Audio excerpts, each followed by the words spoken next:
안녕하십니까. 저는 상계백병원 이비인후과에 근무하고 있는 최정환이라고 합니다. 오늘은 저희가 난청 그리고 이명에 대해서 같이 살펴보고자 합니다. 먼저 난청에 대해서 한번 살펴보겠습니다. 흔히 저희 이비인후과에 제일 많은 환자들이 오는 주 불편함이 잘 들리지 않아서 오시게 되는데요.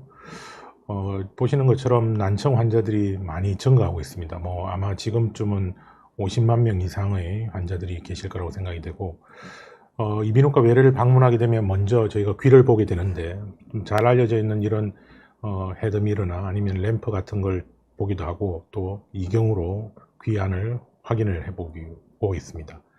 요즘에는 이제 내시경을 귀 안에 가까이 넣어서 고막의 상태를 보기도 하는데, 이처럼 저희 외래도 보면 진료할 때 이제 환자분의 귀로에 조그만 내시경을 넣고 이렇게 확대된 모니터를 보고 이제 어떤 상태인지를 보고 있고, 환자분들도 이제 이쪽에도 모니터가 있어가지고 거기를 같이 보시게 되는 상황입니다.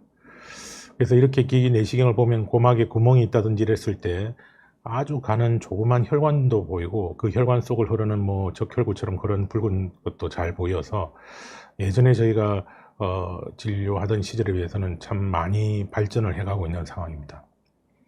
그래서 먼저 우리가 난청을 알기 위해서 소리 전달이 어떻게 되는지를 한번 살펴보겠습니다. 이게 오른쪽 귀를 이제 좀 단면을 이렇게 보시는데, 여기 보시면 이제 제일 흔히 잘 알고 계시다시피 소리가 귓구멍을 통해서 고막을 전달되는, 이걸 저희가 기도청력이라 부르는데, 일반적으로 알려져 있는 그런 소리 전달이 되고, 그 외에는 요즘에 이제 골도 이어폰 같이 그런 보온을 진동시키면, 이 딱딱한 뼈를 진동시키면 이것이 바로 중간에 이런 고막이나 이소골을 통과해서 바로 달팽이관으로 전달되어서 소리를 듣게 되는 그런 골도 청력이라는 것이 같이 있게 되겠습니다.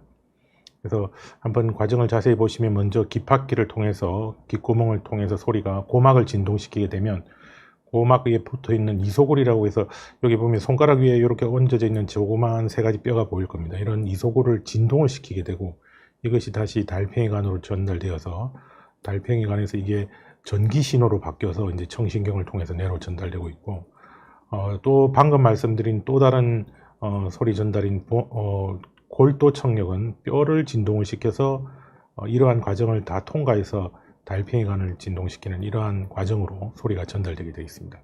그래서 저희가 잘 들리지 않는 분이 오시면 먼저 청력 검사를 기본적으로 이경 검사 후에 해보게 되는데, 청력 검사는 말씀드린 대로 이렇게 귀 뒤쪽에 진동기를 붙여서 골도 청력도 검사하고, 이런 헤드폰 같은 걸 써서 빨간 오른쪽, 파란 왼쪽 양쪽의 청력을 각각 검사를 하여서 환자분들이 직접 누르게 되면 요 조그만 그래프가 그려지게 됩니다. 이 그래프를 가지고 환자분이 어떤 상태인지를 우리가 추정을 하게 되는 거죠. 그래서 난청의 정도를 보시면 이렇게 정상 청력인 경우도 있고, 청력 손실의 정도는 저희가 데시벨로 표시하는데, 환자분들이 이제 외래 진료를 오면 궁금해 하셔서 어느 정도 난청인지를 많이 여쭤봅니다. 그래서 이 청력 정도를 수치로 표시하는데, 이 수치는 좀 전에 시행한 그런 청력 검사에서 환자분이 들으실 수 있는 가장 작은 소리로 표시합니다. 그래서 수치가 작을수록 청력이 좋다는 그런 의미가 되겠습니다. 그래서 한 20dB까지의 청력 역치를 보이는 경우를 저희가 정상으로 보이고, 20에서 한 45 정도의 경도 난청, 그건 작은 소리는 듣는데 어려움이 있는데 주변 상황이 조용하다면 큰 문제는 없고, 45에서 60dB 정도의 청력 손실을 보이는 경우가 중도 난청, 일상적인 대화가 좀 어려운 경우고요. 60에서 75dB 정도의 난청은 중고도 난청, 큰 소리만 들을 수 있고, 이런 분들은 이제 강의 같은 걸 강의실에서 대화를 하기가 어렵고, 75도에서 90dB 정도의 고도 난청은 정상 대화가 어려운 그런 상황입니다. 90dB 이상 되면 이제 거의 소리에 반응이 없는 상황으로서, 대개는 한 45도 이상 되면 보청기가 필요하고, 보청기를 했을 때 이제 도움을 받게 되고, 저희가 이제 한 60dB 이상, 양쪽 다 60dB 이상 되면 청각 장애 진단을 받아서 정부에서 보청기 하나 정도를 이제 지원을 받으실 수 있게 되는데, 이제 이 사이가 꽤 큰 편입니다. 그래서 보청기 같은 걸 저희가 권했을 때 대부분 환자분 중에는 이제 장애 진단까지 기다리시는 분도 있는데, 그게 좀 60데시벨 이상 되면 상당히 불편하신 상황이라서 너무 오래 지체하는 것은 좋지가 않을 것 같습니다. 그래서 원인 질환들을 한번 간단히 살펴보겠습니다. 먼저 귀박귀와 웨이도를 저희가 보게 되면 제일 흔한 원인 중에 하나는 귀지 때문인 것 같습니다. 그 외에 뭐 웨이도에 귀지를 후비다가 들어간 면봉의 솜 덩어리, 또 웨이도 염증, 그 외에 여러 가지 질환 때문에 귀박귀나 웨이도가 좁아져서 생기는 게 이제 제일 흔한 원인 중에 하나고, 고막을 보면 고막에 구멍이 생겨서 이렇게, 이분은 이제 충격이 가해져 가지고 고막이 이렇게 찢어지면서 출혈이 생겼고, 고막에 구멍이 생기니까 소리가 진동을 할 때 손실이 있거든요. 그 손실 때문에 이제 난청이 발생하게 되는 겁니다. 그리고 염증이 생겨서 이렇게 붉게 보이고 두터워져 있는 유과종이라고 부르는데, 이런 염증이 생겨도 고막의 움직임이 떨어져서 난청이 오시게 되고, 고실경화증이라고 해서 이렇게 내시경을 보면 고막이 하얗게 딱딱해져 있는 상황이 있습니다. 이런 상황은 주로 이제 어려서 중이염 때문에 환기관 튜브를 삽입하고 하는 그런 외상을 잡고 있게 되면 이렇게 딱딱해져 가지고 소리 전달이 방해받기 때문에 난청이 오게 되겠습니다. 그게 고막 안쪽의 공간을 저희가 중이라고 부르는데, 그 안에 염증이 생기거나 뭐 진주종, 피가 난다든지 이렇게 염증으로 구멍이 나서 소리 전달이 방해받는 경우, 이런 경우에는 이런 염증 때문에 청력 신경 전달 자체도 나빠지지만 신경의 손상도 받기 때문에 우리가 골도 청력, 기도 청력 모두 떨어지는 그런 청력 손상을 보이기도 합니다.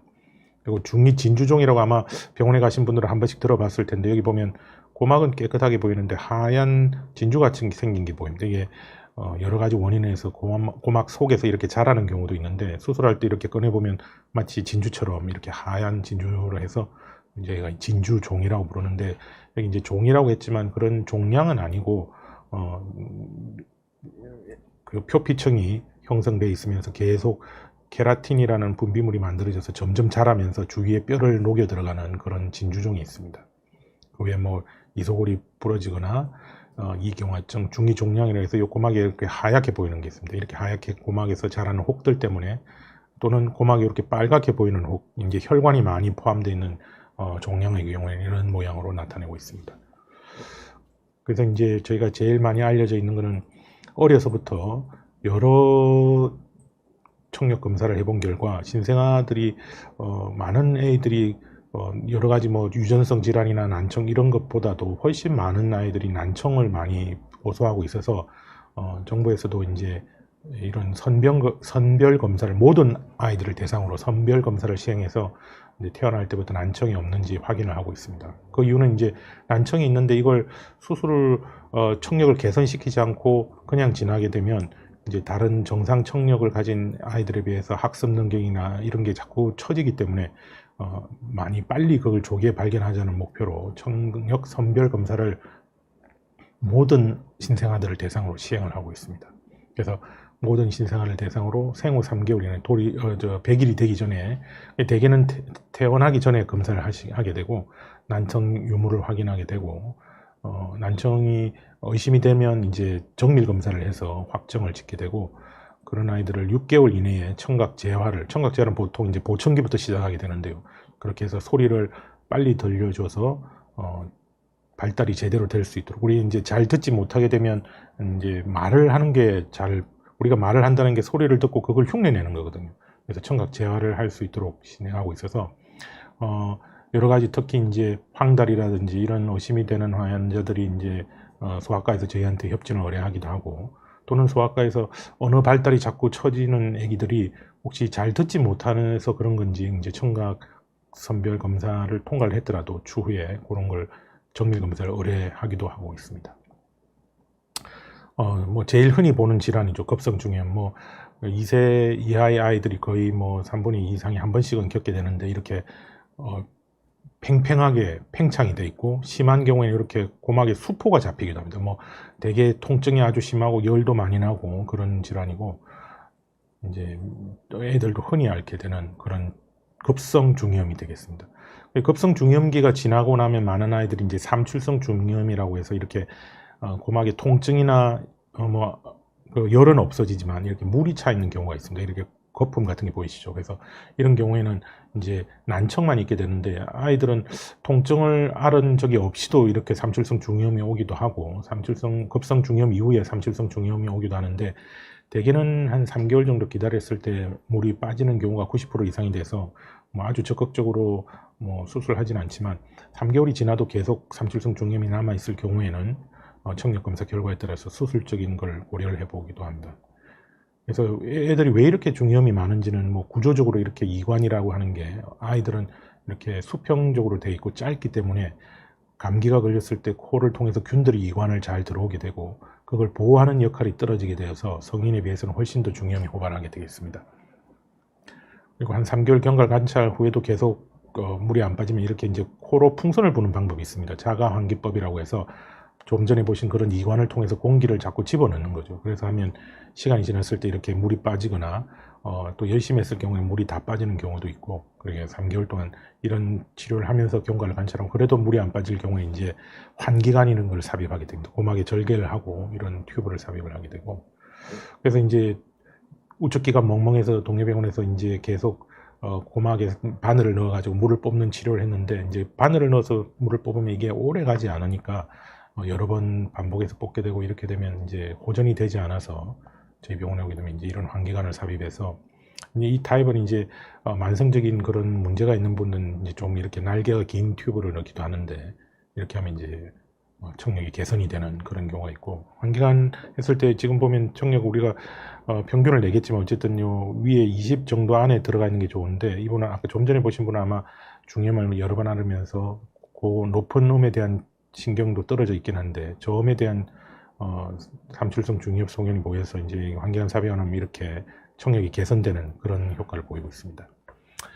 또 하나의 이제 경우를 보시면, 저희가 종종 외래로 오시는 환자분들이 뭐 힘든 일 다음날, 특히 뭐 스트레스로 직장에서 아주 고생을 하셨다든지, 또는 조상이나 이런 상례를 치르거나, 또는 결혼식 같이 그런 큰일을 치르고 난 다음날 TV 소리가 갑자기 잘 안 들리고, 또 음악을 들어보는데 음악 소리가 작게 들린다든지, 원래 평소 쓰던 볼륨으로 했는데도, 이런 경우에 저희가 오게 되면 한번 정리를 보시면, 50대 이 남자분은 최근 부친의 장례를 치르고 나서 전화통화를 이제 인사를 드린다고 했는데 소리가 좀 잘 안 들리고 멍멍하게 들려가지고 볼륨을 올려봐도 잘 안 들리고, 휴대폰이 고장이 났나 하고 반대쪽으로 들어봐도 그때는 또 잘 들려서 이쪽 청력이, 한쪽 청력이 떨어졌으면 인지하고 이비인후과를 방문하여서 조금 전에 보신 그런 청력 검사를 해보니까 신경도 떨어져 있고 기도 청력, 골도 청력 두 가지가 다 떨어져 있는 그런 돌발성 난청의 진단을 받게 되었습니다. 그래서 이런 분은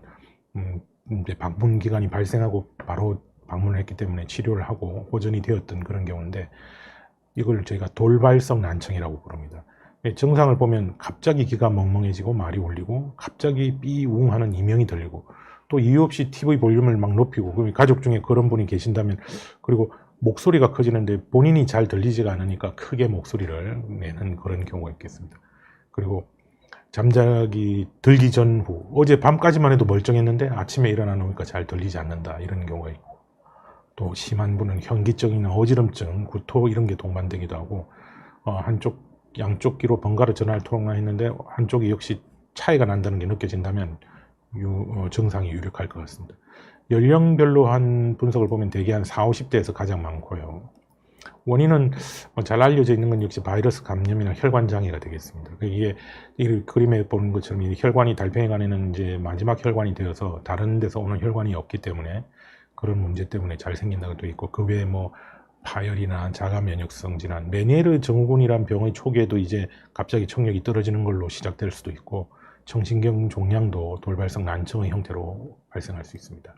그래서 이비인후과에서는 이걸 응급질환으로 보고 있는데, 왜 그러냐면 치료를 빨리 할수록 예후가 좋기 때문입니다. 그리고 그렇기 때문에 저희가 의심이 된다면 하루도 지체하지 말고 즉시 가까운 이비인후과 병원을 방문하시길 권하는데, 여러 연구에 보면 저희가 일주일 이내 치료했던 사람들은 청력이 돌아오는 가능성이 아주 높았는데, 그 이후에 병원을 방문하게 되면 이 청력이 돌아올 수 있는 가능성이 확 떨어지거든요. 그래서 가능하면 그런 증상이 있을 때 빨리 병원에 가서 정말 귀지 때문인지 뭐 그런 거라면 그것만 제거하면 청력이 바로 돌아오겠죠. 그렇지 않은지를 빨리 병원에 방문하시기를 꼭 권하고 싶습니다.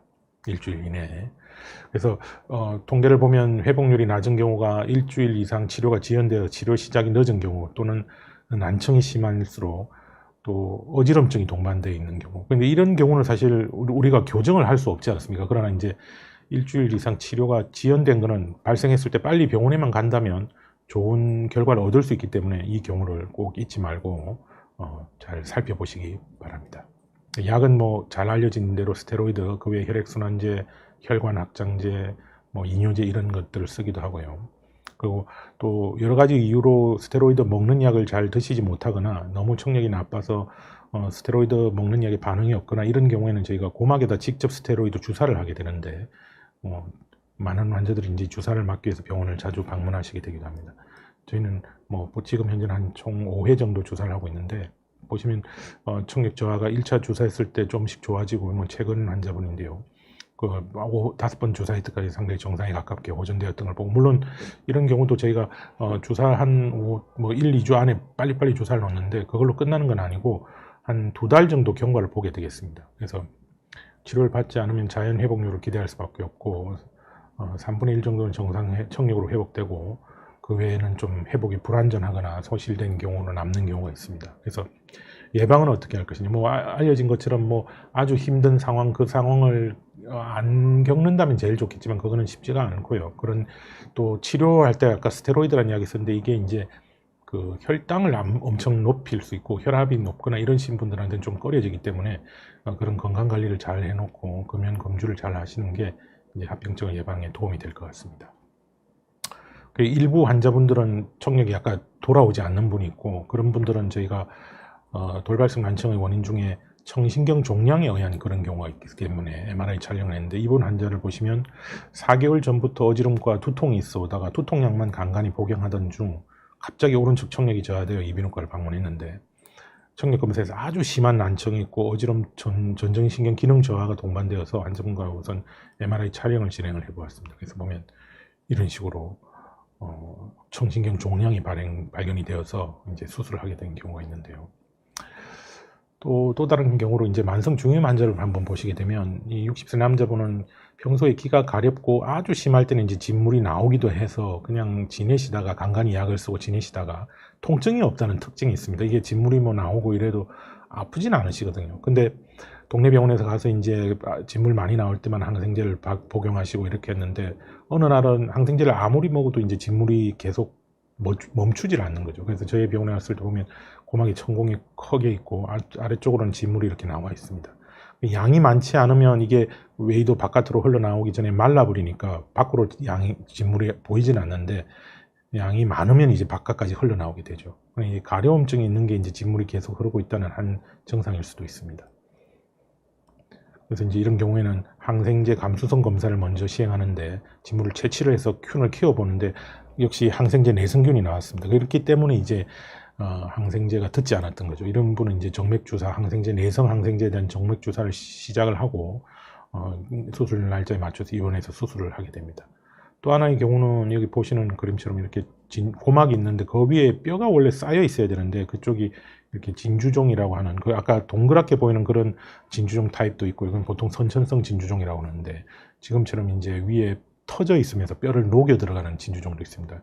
그래서 요 속에는 소리가 전달된 뼈가 있으니까 진주종이 그런 걸 녹여서 이소골이 파괴되니까 난청이 생기고, 방골이관이 파괴되면 어지럼증이 생기고, 또 여기 뼈가, 얇은 뼈가 보이는데 요 바로 위에가 뇌가 있습니다. 뇌를 싸고 있는 뼈가 이제 녹게 되면 이제 뇌막염부터 시작해서 뇌 안쪽으로 염증이 생길 수도 있을 것 같습니다. 그래서 요즘은 이렇게까지 진행하기를 두는 분은 잘 없지만, 그래도 종종 연세 드신 분 중에는 두고 방치를 한 상태에서 병원에 오시면 이제 큰 수술을 보통 명절 때마다 그랬던 기억이 나오고 있습니다. 그래서 그런 경우에 이제 아주 큰 문제가 생겨서 응급수술을 하기도 하고 이랬던 기억이 종종 나오고 있습니다. 통증이 없다고 병이 약하다 이렇게 생각하시면 안 될 것 같습니다. 또 한번 보시면 이제 이렇게 이런 경우에 중위에 골 파괴가 진행된 걸 보게 되면 우리가 당장 이제 청력 검사와 CT를 촬영하게 되고요. 그래서 이걸 아까 보이는 그런 파괴된 부분을 제거를 하더라도 이제 고막이 위쪽 뼈가 녹아 들어가고 있는 상황이 보이게 되겠습니다. CT를 찍어보면 이제 정상적인 그 귀 주위에 있는 뼈는 이렇게 벌집처럼 이런 모양으로 아주 까맣게 잘 보이는데, 염증이 있는 분은 뭐 벌집에 저희가 꿀이 차 있는 것처럼 이렇게 뿌옇게 보이게 되겠습니다. 이런 상태를 이제 만성 중혐의 상태라고 볼 수 있을 것 같고, 수술을 하게 되면 이제 귀 뒤쪽에 있는 뼈에 아까 보인 그런 염증이 있으니까 우리가 수술해서 여기를 절개를 해서 들어가서, 저희는 수술할 때는 현미경을 보고 하는데, 이렇게 뼈에 있는 염증을 제거를 하고 이제 그쪽에 이제 연골, 물렁뼈 같은 걸 채워 넣어서 이제 재건을 새로 만들어주는 그런 것도 하고, 이제 이렇게 이소골이라고 뼈가 녹아서 소리가 전달되지 않을 때는 인공뼈를 넣어서 소리를 전달시키기도 합니다. 수술 끝나면 이렇게 상처가 생기고 이제 퇴원하시고 일주일 후에 이제 실밥을 제거하게 됩니다. 입원하고 계신 동안에 이렇게 이제 붕대를 좀 감아놓기도 하고요. 그 붕대 상처가 아까 보였지만 이제 사실은 귀 뒤쪽에 있기 때문에 겉으로 이렇게 잘 드러나진 않아서 뭐 너무 그런 미용적인 면을 걱정은 안 하셔도 될 것 같습니다. 청력이 이렇게 떨어져 있는 분도 제가 수술하게 되면 청력이 호전되는 게 보이고, 또 하나의 난청은 이제 노화성 난청이 되겠습니다. 노화성 난청은 연령이 증가함에 따라 양쪽 귀가 다 같이 청력이 떨어지게 되는데, 뭐 저희가 한 기준에 한 40dB 봤을 때 우리나라는 65세 이상에서 한 25% 이상이 노화성 난청이 보이는 것 같고, 원인은 이런 유전자의 변화라든지 뭐 산화작용, 호르몬 변화들이 이제 점점 누적이 되는 거죠. 연세 드시는 동안 그걸로 인한 노화로 발생한다고 추정하고 있습니다.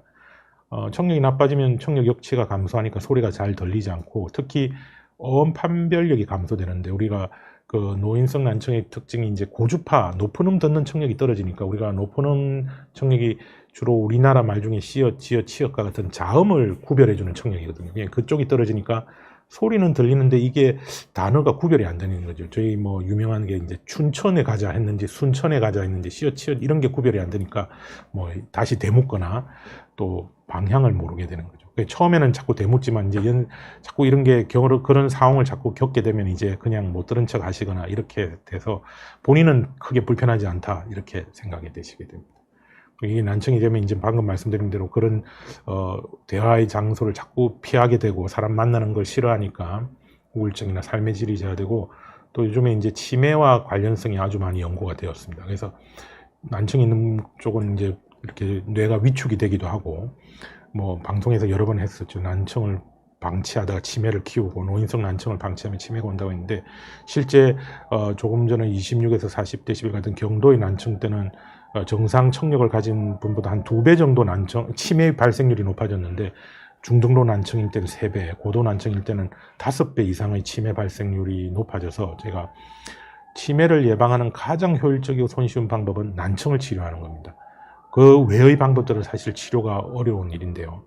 난청을 교정하면 전체 치매의 한 9% 정도는 예방할 수 있으니까, 뭐 아주 비싼 약을 드시거나 뭐 그런 것보다 우선적으로 이제 난청이 없는지 확인해 보시는 게 제일 효과적인 방법이라고 생각이 됩니다.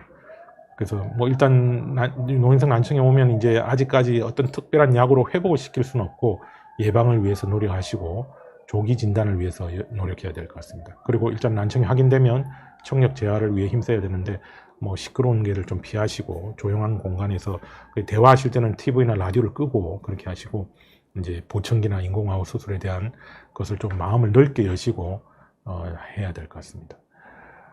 과도한 소음 노출을 예방하기 위해서 저희도 뭐 지금도 오늘 오는데 보니까 지하철에서 많은 사람들이 이제 이어폰을 착용을 하고 큰 소리로 듣고 있는데, 이게 참 알 때마다 참 저희는 저게 시간이 갈수록 점점 귀를 나쁘게 할 텐데 참 걱정이 되고 있습니다. 그리고 그 외에 뭐 작업장이나 사격에 의한 난청도 있을 거 있고, 여러 가지 심혈관계 질환의 관리가 이런 위험 인자들과 난청의 위험 인자가 거의 일치하기 때문에 이런 걸 잘 관리를 해주는 게 필요할 것 같고, 고지방식이나 저칼로리식을 하는 게 좋겠습니다. 그래서 이제 이 질환 질문이 있습니다. 전화 통화에 문제가 있고 시끄러운 곳에 대화하는 게 어려움이, 시끄러운 곳에 대화하는 게 어려운 것이, 시끄럽게 되면 저희가 고주파 청력이 살아있어야 그 시끄러운 그런 잡음 중에 고주파 소리를 잘 들어서 이제 단어를 구별하게 되는데, 그쪽 청력이 떨어지니까 시끄럽게 되면 이분이 구별해 볼 수 있는 능력이 떨어지거든요. 그러니까 다른 사람들보다는 훨씬 더 시끄러운 곳에서 대화할 때 어려움이 생기고, 여러 사람과 대화할 때, 그러니까 또 대화할 때 귀를 기울여야 되는 거죠. 이게 외국어를 공부해 보시면 알겠지만, 그런 걸 할 때 얼마나 스트레스가 생깁니까? 그것처럼 하루 종일 그런 상황이라고 생각해 보시면 이게 얼마나 힘들고, 또 듣기 위해서 뇌의 많은 부분을 할애를 하니까 기억력이나 다른 활동에 대한 여분이 적은 거죠. 그래서 남아있는 뇌의 기능을 대부분 듣는데 다 소비를 해버리니까 치매라든지 이런 거의 위험 인재로 설명을 하고 있습니다. 또 단어를 잘못 이해하고 자꾸 다시 한번 말해달라고 요청하고, 특히 여자분이나 아이들의 말이 고음이거든요. 그러니까 그런 말들을 이해하는데 어려움이 있어서 이제 손자나 손녀가 왔을 때 대화할 때 그건 무슨 말인지 잘 못 알아듣는 경우도 있고, 본인은 그걸 극복하기 위해서 TV 볼륨을 크게 트는데 주변 사람들은 너무 크다고 불편하시는 걸 본다면 이제 난청이 시작되고 있다는 걸 아셔야 될 것 같습니다. 그리고 뭐 소리 으르렁거리는 소리가 들리고, 또 난청이 있는데 또 어떤 소리가 크게 너무 느껴요. 이게 이제 난청의 기능을 보상하기 위해서 뇌의 기능이 이제 우리가 마치 볼륨을 크게 하는 것처럼 그렇게 했는데, 그러면 뭐 안 들려가지고 힘든데 조금 소리가 커지면 이제 너무 크다고 화를 내시거나 이런 경우도 아마 느껴진다면 꼭 이비인후과를 방문해서 청력 검사를 하시길 권하고, 보청기 뭐 유일한 재활 방법의 하나겠지요. 그래서 난청을 낫게 할 수는 없지만 극복을 할 수 있는 좋은 방법이고, 청력 저하가 진행하는 걸 좀 완화시켜주는 그런 역할도 하게 되겠습니다. 그래서 뭐 40데시벨 이상 되는 분한테는 보청기가 필요한데 참 잘 착용을 하지 않았습니다. 오해를 저희가 질문들이 많으셔서 한번 정리를 해봤는데, 본인은 잘 듣고 있다고 하는 거죠. 다른 사람들은 이분이 잘 못 듣고 있다고 생각하지만, 그리고 뭐 오늘도 이런 분이 계셨습니다. 뭐 70대지만 이 나이에 벌써 보청기를, 그걸 받아들이시기가 어려우신 거죠. 기억력에 이제 아주 어렸을 때 보면 아주 연세 많고 말도 못 알아듣는 그런 분들이 보청기를 했기 때문에 뭐 그때는 뭐 이렇게 아주 큰 보청기를 하셨죠. 그래서 이 나이에 벌써 보청기를 해야 되느냐. 그러나 나이가 중요한 게 아니고 청력이 중요한 거거든요. 청력이 떨어져 있다면 나이에 관계없이 보청기를 하는 것이 치매 예방은 물론이지만 사회생활 하시는데 크게 도움이 될 거라고 생각합니다. 그리고 눈에 띄지 않아요. 요즘은 아주 작게 돼 있고 이래서 이분이 보청기를 하고 있는지 뭐 블루투스 이어폰을 쓰고 있는지 아무도 모릅니다. 그리고 이제 이런 분이 제일 많았습니다. 주변에 누가 보청기가 하면 소리 나고 불편해 한다고, 그래서 나도 하기 싫어요. 근데 이분이 환자분들을 대신해 주실 분이 아니잖아요. 그래서 보청기는 올해 작년이 해마다 점점 개선이 되고 있고, 제대로만 잘 착용을 하시고 맞추신다면 불편하지 않고 얻는 이점이 훨씬 크다고 생각하고 있습니다. 그리고 아까 말씀드린 장애 진단, 이제 60데시벨, 양쪽 귀가 60데시벨 이상 청력이 떨어질 때까지, 우리나라는 아직 진단 기준을 그렇게 해놨거든요. 그때까지 보청기를 미룬다면 너무 힘들 것 같습니다. 그리고 이제 한쪽만 쓰면 안 되느냐, 이 보청기를. 그러면 이제 우리가 안경을 하나만 쓰게 된다면 이 대칭성에서 얼마나 손해가 있고 소음 환경에서 소리 구별하는 게 얼마나 불편하겠습니까? 그래서 이런 경우, 뭐 눈에 지금 보청기를 귀 뒤에 이렇게 넣는 타입이 많이 지금 쓰고 있는데 이 튜브도 투명하고 잘 보이지 않습니다. 그래서 이 보청기 착용하고 있는 것은 보이시나요? 장애 등급은 아직까지는 양쪽이 다 60데시벨 이상 되어야 한쪽을 지원을 받을 수 있습니다. 그래서 이제 40에서 60까지는 보청기가 필요한 청력인데도 장애 등급은 안 되니까 지원을 받을 수 없어서 이제 많은 분들이 이제 여기서 좀 기다려 보겠다 이런 분들이 많으신 것 같은데, 꼭 적극적으로 한번 보청기를 착용을 권하고 싶습니다. 그래서 청력이 불편하신 분의 10% 정도만 보청기를 쓰고 있고, 뭐 양측성 난청 중에도 한 70%밖에 양측 보청기를 안 쓰고 있으니까 많은 분들이 참 어려움이 있는 것 같습니다. 그래서 양측 보청기를 하는 것이 양측 소리를 다 들을 수 있고 소음, 시끄러운 소리에서도 잘 들을 수 있기 때문에 꼭 권하고, 이제 앞부분은 저희가 난청이고 뒷부분은 이명인데, 난청 부분 한번 요약을 드린다면 가장 권하고 싶은 건 어쨌든 돌발성 난청, 갑자기 청력이 떨어진다면 즉시 병원을 방문하시길 권하고, 노화성 난청은 점점 늘어나고 있고 특히 이제 치매의 위험성 때문에 적절한 보청기의 사용을 나이가 문제가 아니라 청력 검사를 가지고 꼭 해보시기를 권하고 싶습니다.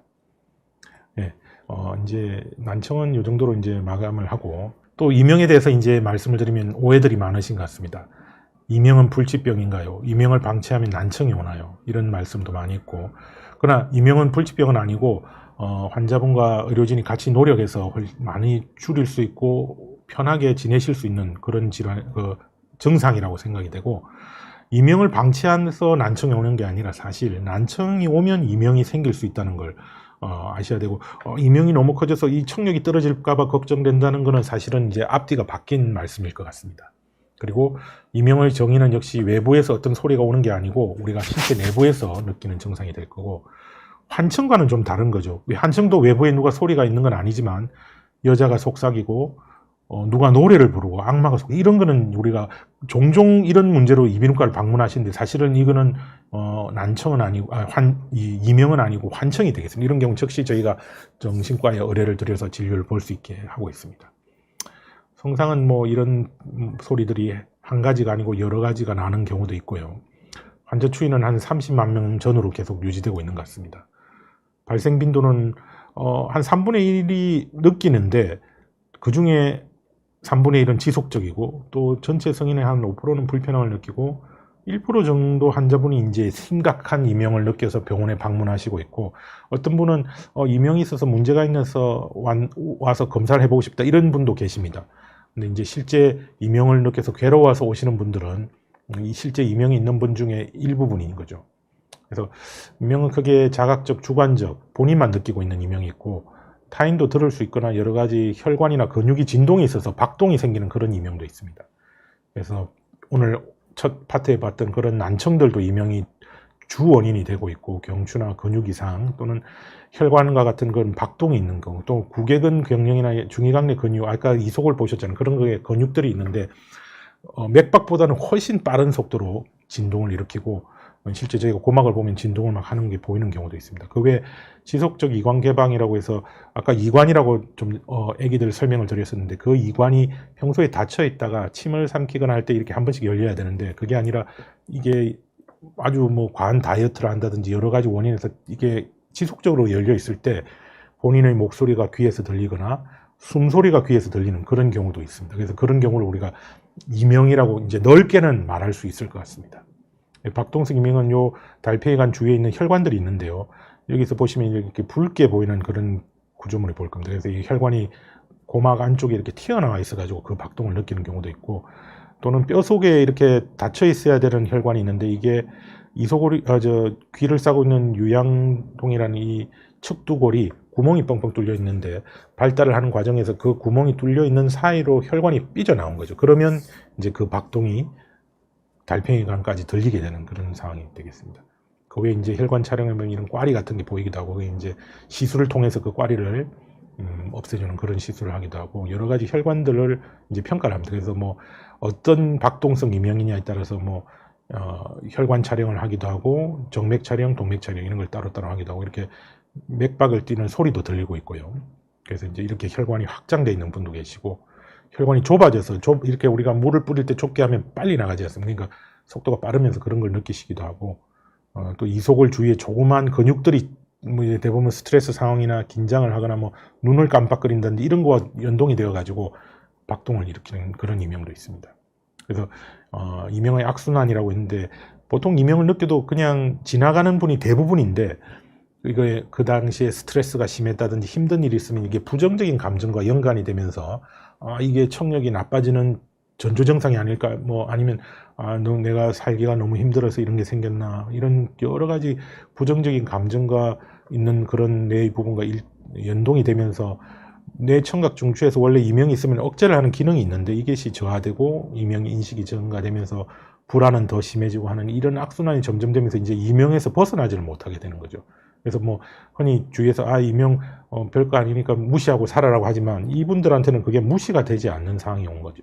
그래서 이명에 의한 변형계가, 뇌의 변형계가 작동을 해서 부정적으로 되고 두렵고 짜증이 나고, 자율신경계가 긴장과 불안, 스트레스가 증가되면서 불안하고 스트레스 받으면 또 이명이 더 커지거든요. 이명 환자분 중에 특징 중에 하나가 잠을 잘 못 잔 날이나 힘들어서 스트레스 받은 날은 이명이 더 커지거나, 아니면 같은 이명이라도 더 짜증스럽게 느껴지는 경우가 있습니다. 그래서 이런 고리를 어쨌든 끊어줄 수 있도록 열심히 이런 약물치료, 보청기, 수술치료, 이명재훈련 치료, 인지치료, 요즘에 이제 자기장, 전기장 이런 걸 하는데, 보청기도 아까 말씀드린 대로 이명 환자들의 가장 큰 문제 중에 하나거든요. 청력이 떨어져서. 그런데 이명 환자분한테 보청기를 권하면 당장 듣는 거는 문제가 없는데요, 저는 이명만 불편하지 청력은 문제가 없어요 하는 분들이 많습니다. 그러니까 이제 난청을 해결을 해야 이명이 해결될 수 있다는 걸 꼭 잊지 마시기 바랍니다. 그래서 이명 발생의 원인을 찾고, 이게 아까 말한 그런 특히 박동성 이명일 때는 일반적인 우리가 그런 매미 소리나 이런 이명과는 달리 혈관 구조물을 찾기 위한 영상 촬영이나 뭐 혈액 검사 이런 것도 열심히 하거든요. 그리고 원인이 없다면 이제 소리 요가 장치를 잘 작동시키는데, 첫째, 부정적인 생각을 갖지 않도록, 말씀드린 병이다, 불치병이다, 오래돼서 치료해서 소용없다, 절대 고쳐지는 병이 아니 잘 종교를 가져라. 예전에 저희들 이제 연세 많으신 선생님들 중에서도 이명 그거 못 고쳐요, 이런 말을 듣게 되면 이제 환자분의 이명에 대한 그게 확 치료를 하고자 하는 의지가 확 꺾이면서 아유 이제 치료 안 되니까 이걸로 어떻게 평생을 살지, 이렇게 돼서 병원을 안 가시는 분도 많거든요. 요즘은 훨씬 더 적극적으로 치료를 할 수 있으니까 이명을 포기하지 마시고 꼭 병원에 가서 치료를 하시기 바랍니다. 무조건 없애야 되느냐, 이걸 또 환자분 중에 많은 분이 이명 많이 좋아졌는데 그래도 있어서 이거 신경 쓰인다는 분들이 많습니다. 뭐 신경 안 쓰면 안 들리는데 귀를 기울여 보면 들리더라고요. 그래서 이거 어떻게 해야 되죠 하고 그걸로 너무 걱정을 하시는 분이 있는데, 이명이 줄어들고 거기에 대해서 벗어나 있고 귀를 기울일 때만 들린다면 우리 이명의 치료 목표를 하나 달성한 거라고 생각을 합니다. 너무 이걸 뿌리까지 뽑으려고 너무 그렇게 하지 않도록 권하고 싶습니다. 그리고 부정적 연관성, 이명, 난청, 우울증 이런 식의 그런 연관을 스스로 하지 않도록 해야 될 것 같습니다. 그래서 이명 보십시오.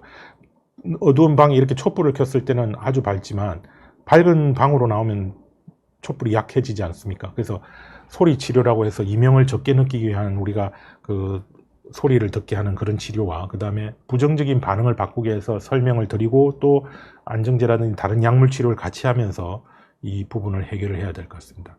뭐 집에서 제일 쉽게 할 수 있는 방법은 여러 가지 수족관이나 가습기 같은 걸 틀 수도 있고요. 근데 어떤 분은 TV를 아주 크게 트는 분이 있는데 그렇게 크게 트는 거는 오히려 난청을 일으켜서 더 나쁘게 될 수 있을 것 같습니다. 그래서 뭐 이런 치료를 하기도, 요즘은 앱이 많이 발달되어 있어서 예전에는 이런 기구들을 아주 고가로 막 판매도 하고 있는데 요즘은 앱을 이용하신다면 훨씬 손쉽게 소리 치료를 하실 수 있을 것 같고, 다만 이제 조심할 거는 저희가 이렇게 이명 크기가 이 정도라고 해서 소리 치료를 너무 크게 틀어서 이명을 완전히 덮어버리려고 하는 거는 초기에는 좀 도움이 될지 몰라도 장기적인 효과가 떨어져서 요즘은 이제 이명보다는 작게 틀어서 이명이 조금은 인식을 해야 여기를 우리가 뇌의 여러 가지 되먹임 작용을 이용해서 이명을 줄일 수 있다는 거. 그래서 시끄럽게 크게 틀지 않도록 권하고, 저는 최소 2시간은 듣자고 하는데 이 2시간도 사실은 어려워 하시는 분이 있습니다. 그래서 뭐 원칙적으로는 6시간 이상 들으면 더 좋은데 최소 2시간은 쪼개서라도 듣기를 권하고 있고, 우리가 보통 시작하고 한 3주 뒤에 보게 되는데 그때 벌써 반응을 하시는 분들도 있지만 오랜 기간을 들어야 되는 그런 기간이 있고, 여기를 좀 신뢰를 하고, 또 이명이 일시적으로 커지는 게 이제 치료 초기에 특히 이명이 흔들리면서 그렇게 커질 수 있는 분도 많기 때문에 너무 처음에 커졌다고 너무 놀라지 마시고, 또 이명이 잘 조절되다가도 아까 말씀드린 그런 스트레스 상황이나 잠을 못 자고 이런 경우에 일시적으로 커지지만 이제 치료를 오래 받으신 분은 이거는 내가 또 소리 치료를 열심히 하고 또 마음을 안정을 시키면 줄일 수 있다, 이런 이제 확신이 있기 때문에 그런 순간적인 변화에 대해서 너무 크게 스트레스 안 받는 걸 잘 확인할 수 있습니다. 그래서 크기가 점점 줄어들거나 이명이 안 들리는 시간이 자꾸 나타나거나, 우리가 마치 시계 소리나 냉장고 소리가 대부분의 사람들은 그 소리에 대해서 무시하고 지내실 수 있지 않습니까? 그렇게 만드는 거죠. 그래서 이명 재울림 치료는 원인을 먼저, 아까 말씀드렸죠, 원인을 찾고 그걸 해결하는 게 우선적이고, 그런 게 없는 다른 많은 이명에 대해서는 이명 재훈련 치료로도, 그래서 박동성 이명도 우리가 원인 조사를 해보니까 특별히 문제가 있는데 이거는 위험해서 치료를 당장 하기가 어렵다면 이런 재훈련 통해서 그 박동성 이명조차도 줄일 수 있으니까 열심히 해보시길 권하고 있습니다. 많은 환자들이 좋은 효과를 보이고 있고, 정상일 뿐이니까 이명은 고칠 수 있고 생각을 바꾸어서 시작을 해보시길 권하고 싶습니다. 예. 이제 오늘 이명에 대해서 살펴봤고요. 이러한 난청과 이명에 대해서 잘 이해를 하시고 주변에서 혹시 불편해 하시는 분들이 계신다면 적극적으로 인근 이비인후과를 방문하셔서 청력 검사도 하시고, 혹시 난청이 정말 있으시다면 그 보청기 사용을 너무 꺼려하지 마시고 적극적으로 한번 그래요, 그러면 한번 껴봅시다 해서 실제 보청기를 착용했을 때 환자분 생활에 얼마나 보탬이 되는지, 그럼 지금 시대가 얼마나 발전하고 있습니까? 이런 시대에 그러한 문명의 기구들을 잘 이용해서 좀 충분히 누리실 수 있기를 부탁드립니다. 예, 그럼 이상으로서 오늘 말씀을 마치겠습니다. 예, 안녕히 계십시오. 감사합니다.